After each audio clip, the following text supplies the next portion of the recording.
Hello everyone, welcome to another video of your ETP. Now we are actually studying the break-even chart. Uh, Break-even chart analysis we are studying, and here we have in the last video we have gone for break-even chart analysis of graphical method. Now what are the assumptions of break-even chart? Break-even chart के assumptions क्या है? किस लिए? जैसे हम हिंदी में मान्यता क्या है इसकी? समविच्छेद चार्ट, जैसे हिंदी में हम समविच्छेद चार्ट कहते हैं, इसकी मान्यता क्या है ये हम देखते हैं।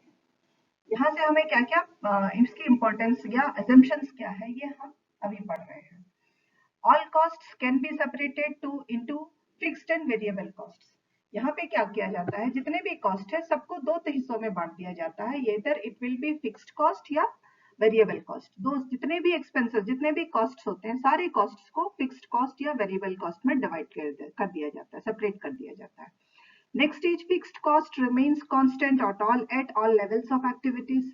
जितने भी एक्टिविटीज हो रहे हैं, जो भी काम हो रहा है प्रोडक्शन में, हर जगह में फिक्स्ड कॉस्ट को कांस्टेंट रखा जाता है, इसको चेंज नहीं किया जाता। But variable cost fluctuates according to the changes in the volume of output.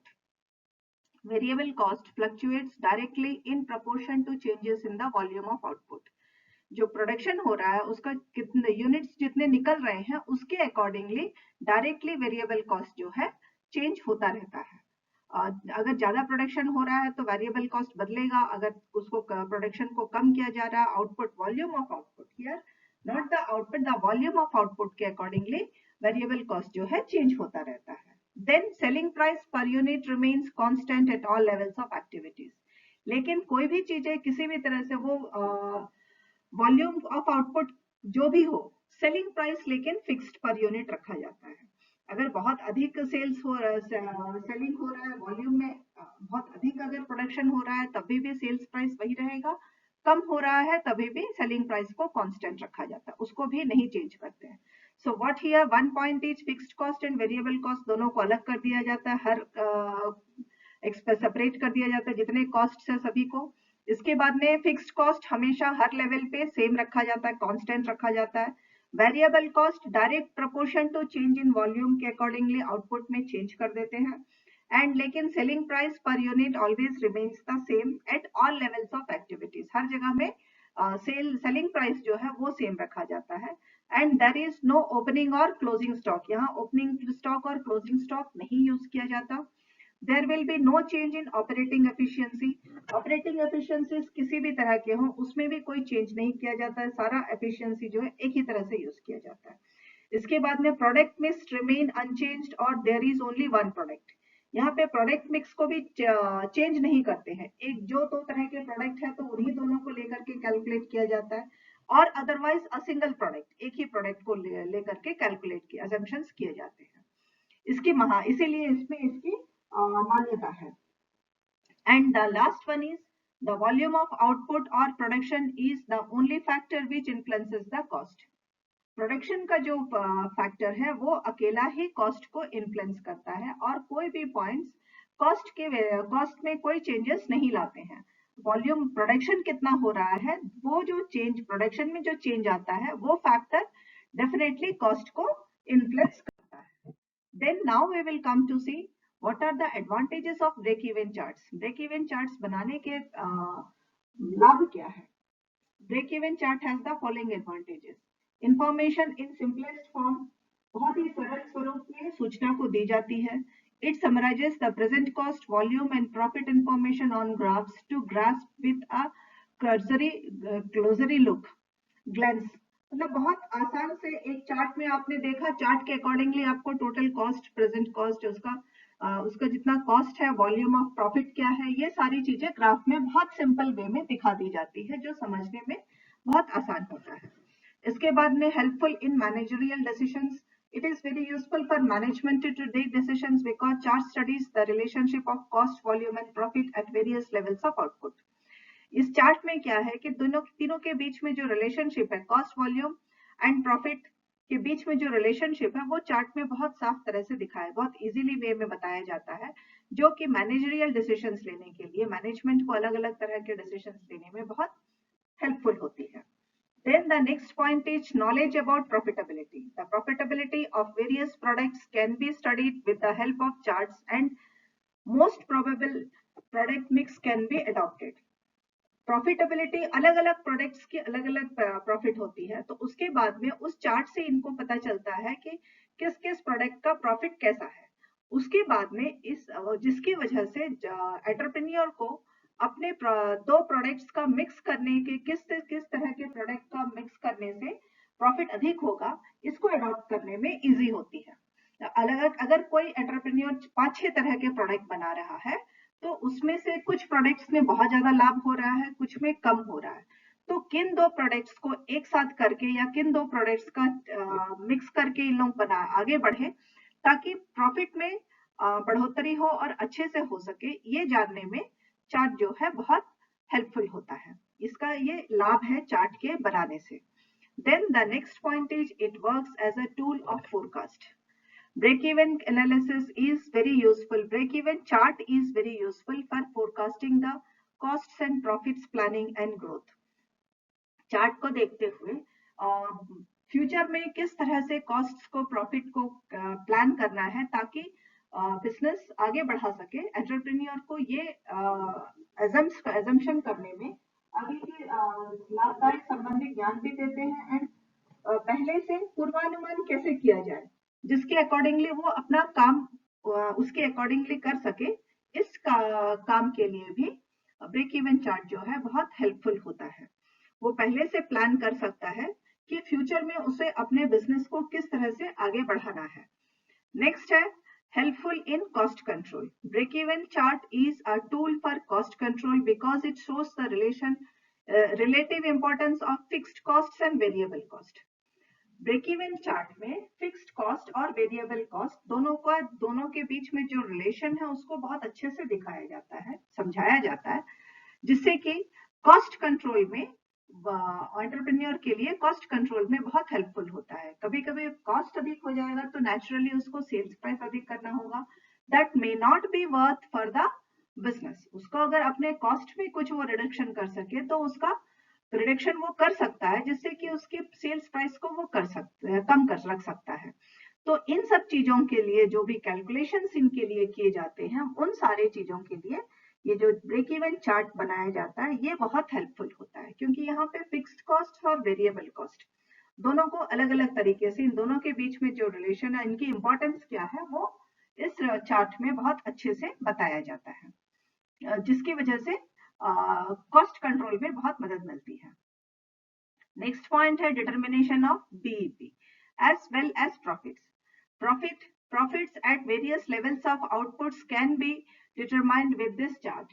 Her level पे प्रोडक्शन के शुरुआत में उसका एक स्टेज होती है जहां वो कुछ लिमिटेड प्रोडक्शन करता है, एंड जैसे जैसे बिजनेस एक्सपांड करता जाता है उसके प्रोडक्शन में चेंजेस आते रहते हैं। प्रॉफिट लेवल्स भी हर बार चेंज होता रहता है। जब नया प्रोडक्ट है तो प्रॉफिट लेवल्स कुछ कम होते हैं, जैसे जैसे वो प्रोडक्ट मार्केट में लोग उसको एक्सेप्ट करने लगते हैं, प्रॉफिट लेवल्स जो है बढ़ता जाता है। एंड एक स्टेज के बाद में देयर मे कम वेयर जहां ब्रेक इवन पॉइंट आ गया कि नो प्रॉफिट नो लॉस का सिचुएशन आ गया, then how to change it so that they can go again up to the profit, और they can have to change the product. उसको किस तरह के डिसीजंस लेने हैं, इन सब चीजों के लिए प्रॉफिट को कैसे किस किस जगह में कैसे कैसे प्रॉफिट में चेंजेस आ रहे हैं, उनको ब्रेक इवन चार्ट से पता लगाया जाता है, जो उनके लिए एंटरप्रेन्योर के लिए बहुत यूजफुल होता है। What to take the further decision, आगे के डिसीजंस क्या होने चाहिए। Next, helpful in studying comparative efficiency. These charts are useful to study comparative plant efficiency of business. Business में कंपेयर भी करना पड़ता है, अपने ही बिजनेस को एंटरप्रेन्योर कंपेयर करता है कि पिछले साल या उसके पहले कैसे था, इस साल कैसे है, तो आगे उसको किस तरह से चेंज करना है।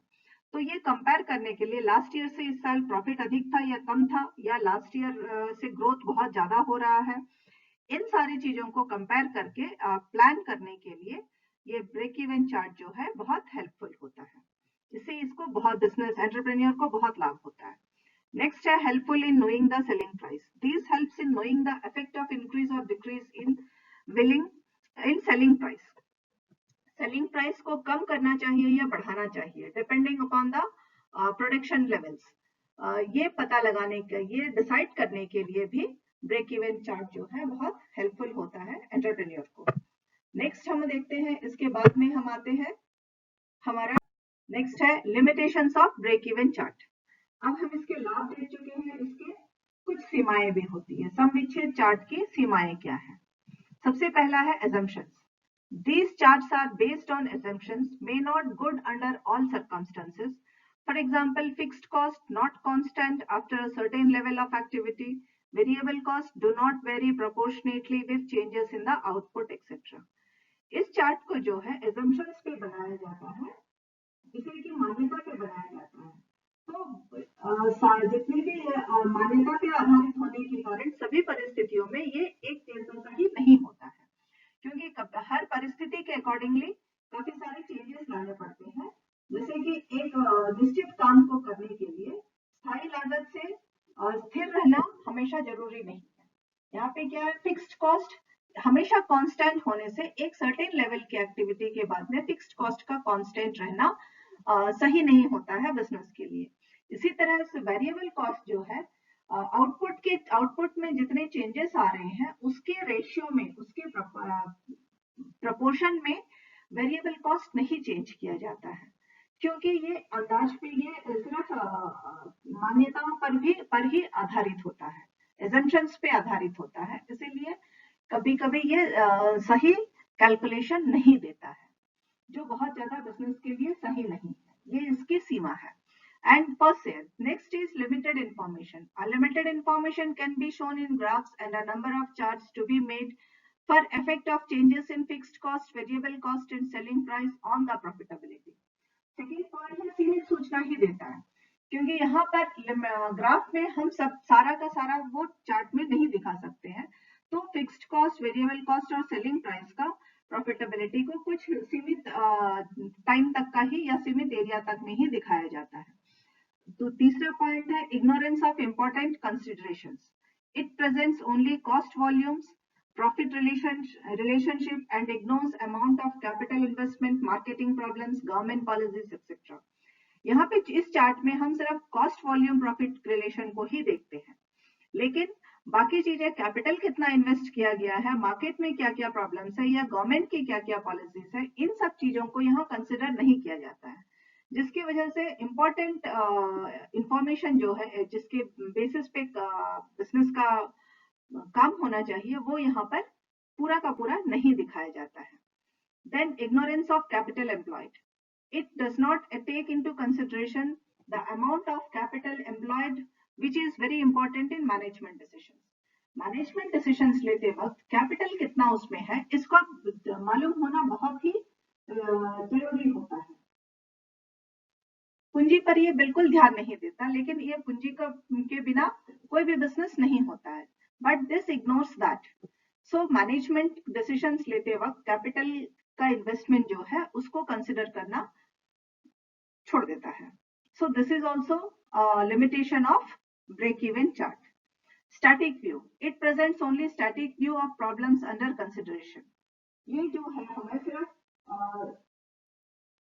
स्थैतिक दृष्टिकोण से ही दिखाता है, समान्वयता, समुच्चय चार्ट स्थैतिक दृष्टिकोण का ही ध्यान देता है, एक स्टैटिक व्यू ही दिखाता है, बट बाकी प्रॉब्लम्स को कंसिडर नहीं करता है. It fails to explain the effects of product mix. Product mix के लिए it fails to explain the effect of various product mixed in the profit. अलग अलग विभिन्न उत्पादनों को एक साथ में करने के वजह, विभिन्न उत्पादनों को मिश्रण के प्रभाव में हिला, ये एक साथ इनको करके, तो जब दो प्रोडक्ट्स को एक साथ करके प्रॉफिट दिखाया जाता है, तो उस वक्त उसके क्या असर होंगे, उन इफेक्ट्स को ये नहीं बताता है. It fails to explain the effect of various product mix. अलग अलग प्रोडक्ट्स को मिक्स करने से क्या असर पड़ेगा प्रॉफिट पे, ये नहीं बताता है. Then it ignores the time gap between production and sales. There is long time gap between production and sales, and BEC ignores this. Production और सेल, इन दोनों के बीच में काफी वक्त का अंतर हो जाता है, काफी वक्त लगता है, तो उस वक्त में जो काम हुआ है उसके बारे में ब्रेक इवन चार्ट जो है ध्यान नहीं देता है. So these are the limitations और सीमाएं of break even chart. आगे हम इसके आगे का पढ़ते हैं. इस वीडियो के लिए इतना ही. Thank you girls.